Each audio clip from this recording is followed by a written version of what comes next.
유년 시절 햇님을 향해 범꿈을 안고 움터나는 작은 꽃망울과 같은 시절입니다. 사람의 정신 육체적 성장에서 매우 중요한 이 시절, 어린이들에 대한 훌륭한 교육은 꽃망울들을 아름답게 가꾸는 풍부한 자양분이라고 할 수 있습니다.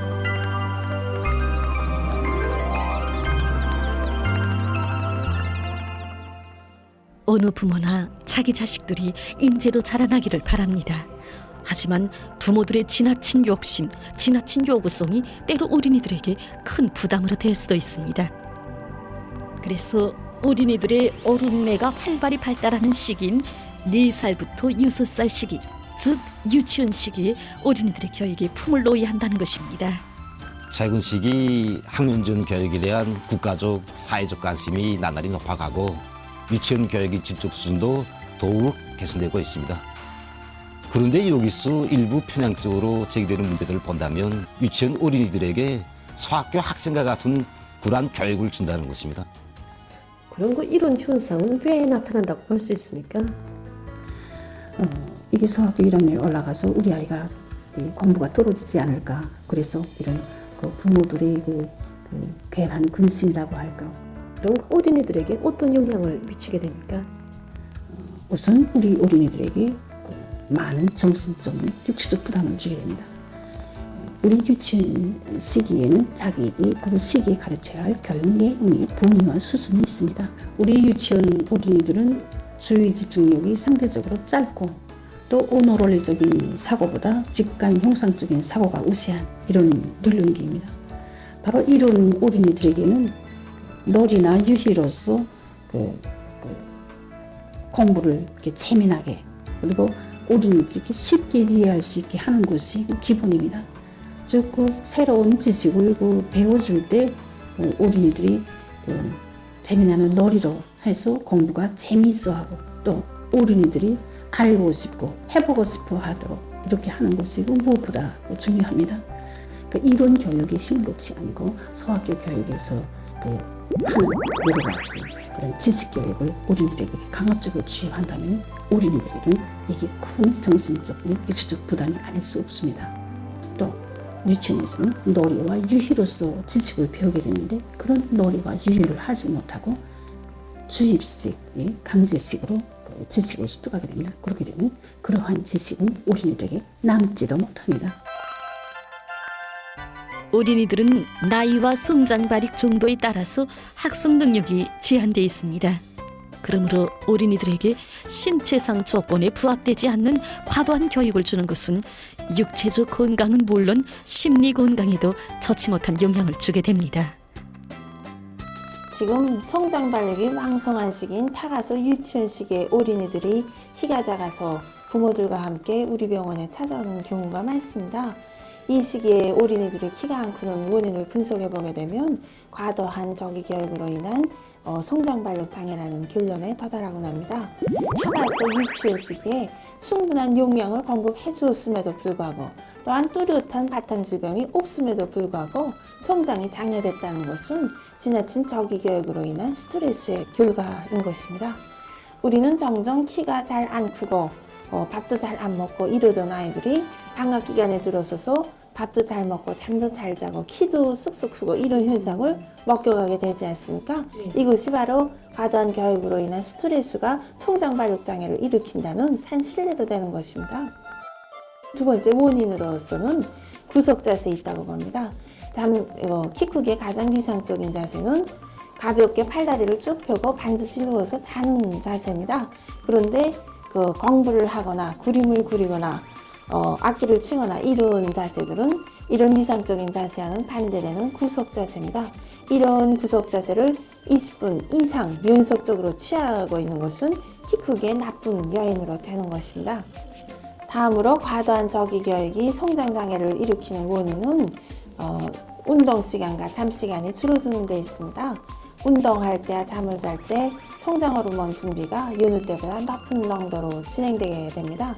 만일 저기 교육을 지나치게 받으면서 운동 시간이 제한되고 구석 자세를 오래 취했고 잠 시간이 줄어들고 이런 어린이와 그리고 자연 속에서 많이 뛰어놀면서 자연적으로 지능이 개발된 일정의 약간의 지능 개발 교육만을 준 어린이를 비교해 볼 때 이제 자연적으로 지능 개발이 된 어린이가 후에 가서는 최종적으로 지능이 더 높아질 것이라고 저는 생각합니다.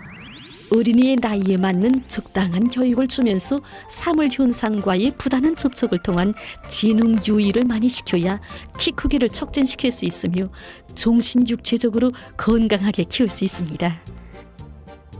그러면 어린이들에 대한 유치원 교육의 결과가 어떻게 나타나는지 우리는 그에 대해 알고 싶어서 평양교원대학 부서 모란봉구역 소흥소학교를 찾았습니다. 소학교 단지에서는 그 어떤 학생들을 우수한 학생들이라고 볼 수 있습니까? 예, 우수한 학생들이라고 할 때 수업 시간에 자기의 생각을 발표하는 능력이 높은 사고력과 창조력을 가지고 배운 내용을 실천해 써먹을 줄 아는 그런 학생들이라고 말할 수 있습니다. 높은 사고력과 발표력, 착상력을 키우는 문제가 매우 중요한데 여기서 놓치지 말아야 할 것이 바로 유치원 교육이라고 말할 수 있습니다. 그런데 지금 일부 부모들 속에서는 지나친 율성으로 해서 유치원 가정안을 소홀히 하면서 소학교 가정안을 먼저 배워주는 그런 경향이 많이 나타나고 있습니다. 이런 학생들이 소학교에 올라오게 되면 처음에는 성적이 좀 올라가는 듯 하나 점차 대부분 학생들이 성적이 떨어지고 있습니다. 그 원인의 하나가 바로 이미 배운 내용이라고 해서 수업 시간에 집중을 전혀 하지 않다 보니 꼭 알고 넘어가야 할 문제점들에 대한 사고와 착상이 전혀 이루어지지 않는 데 있습니다. 이것을 놓고 볼 때 학년전 교육이 얼마나 중요한가 하는 것을 알 수 있습니다. 그러면 어린이들을 밝고 명랑하게 또 청명하고 튼튼하게 키우자면 어떻게 해야 하는지 우리는 최근 10여 년 동안의 학용전 어린이 교육에서 많은 성과를 거두고 있는 평양교원대학 부서 모란봉구역 개선 유치원을 찾았습니다.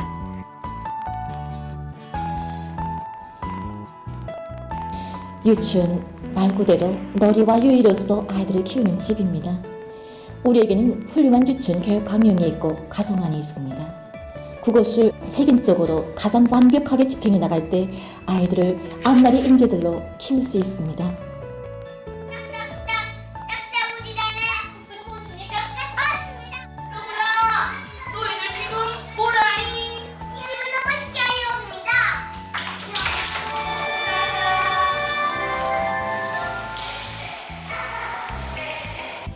이 유치원의 어린이들은 하나같이 활달하고 쾌활하며 다소 부잡하게 노는 애는 있을 망정 공부 시간이 재미없다고 지루해하거나 정신을 딴 데 파는 애는 없다고 합니다.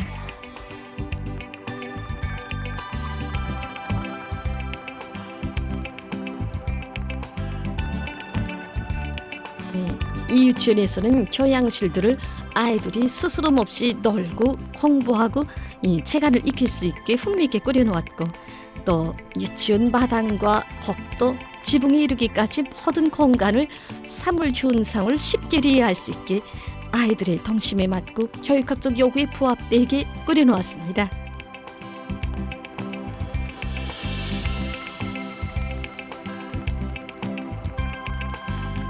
여기서 아이들은 흥미있는 지능교육을 받으며 자기의 소질을 꽃피우고 학습의 기초를 닦고 있습니다. 이곳 유치원에서는 어린이들이 좋아하는 유인한 놀이로 교육 내용과 방법이 일관되어 있습니다. 이들은 모든 어린이들이 충실한 지능의 싹을 가진 청명한 아이들로 자라날 수 있도록 지능교육을 강화하고 있습니다.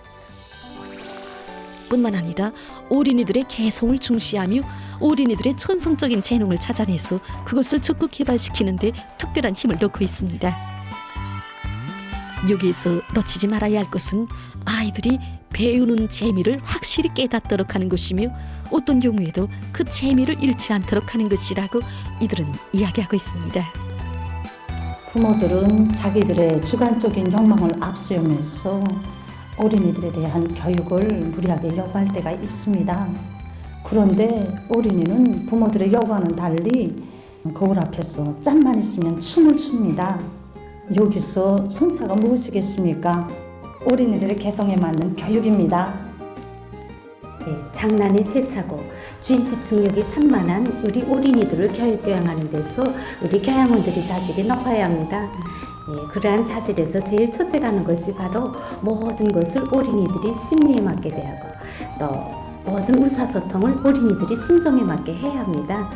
그림도 어린이들과 함께 그리고 또 만들기도 같이 하고 노래도 부르고 또 춤도 추고 어떤 때는 이렇게 어린이들과 함께 뛰기도 해야 합니다.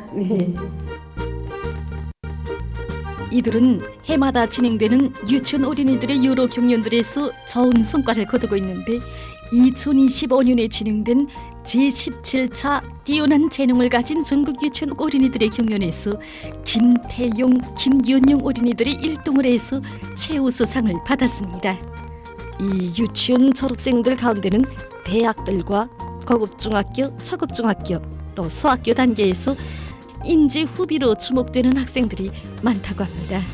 영종이 유치원에서 무슨 공부가 제일 재밌었나요? 외국어 공부가 제일 재미있었습니다. 외국어 공부 선생님이 어떻게 배워줬나요? 선생님이 토끼 가면, 거북이 가면 이런 가면들을 쓰고 우리에게 먼저 영어를 하는 걸 보여준 다음엔 우리가 따라했더니 정말 재미있었습니다. 저도 부모로서 유치원 선생님들이 우리 영종이가 머리도 좋고 공부도 잘한다고 하기 때문에 욕심 같아서 소학교 공부를 전문적 앞당겨 시켜보려고 하루는 소학교 교과서를 구해다가 보여주었습니다.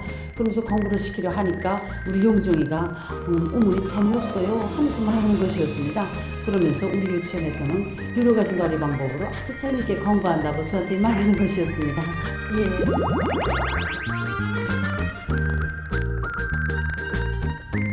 오늘 우리 유치원에서는 재능 발표회가 진행됩니다. 그래서 많은 부모님들이 자식들의 모습을 보려고 이렇게 모였습니다.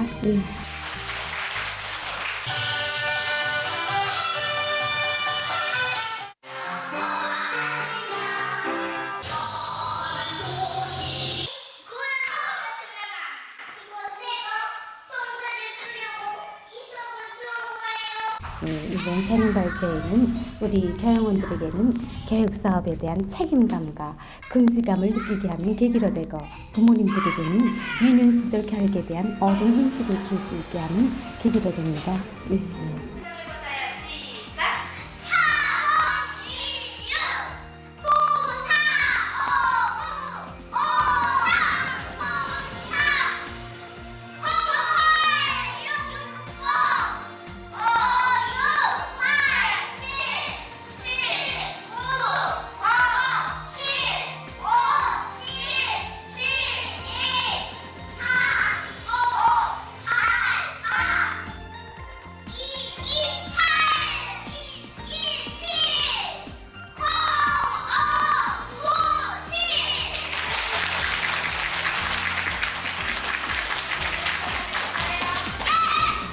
모두 그 귀여운 자식들의 재능 발표를 보셨는데 그 부모들의 소감을 좀 들어보자고 합니다.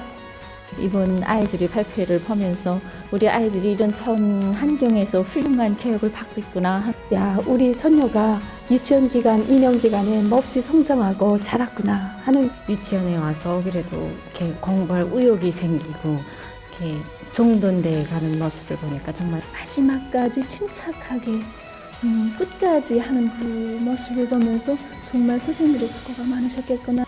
아버지 원수님의 따사로운 품속에서 날로 성장해가는 우리 자식들의 모습을 보면서 정말 고마움의 인사를 드리고 떠드리고 싶습니다.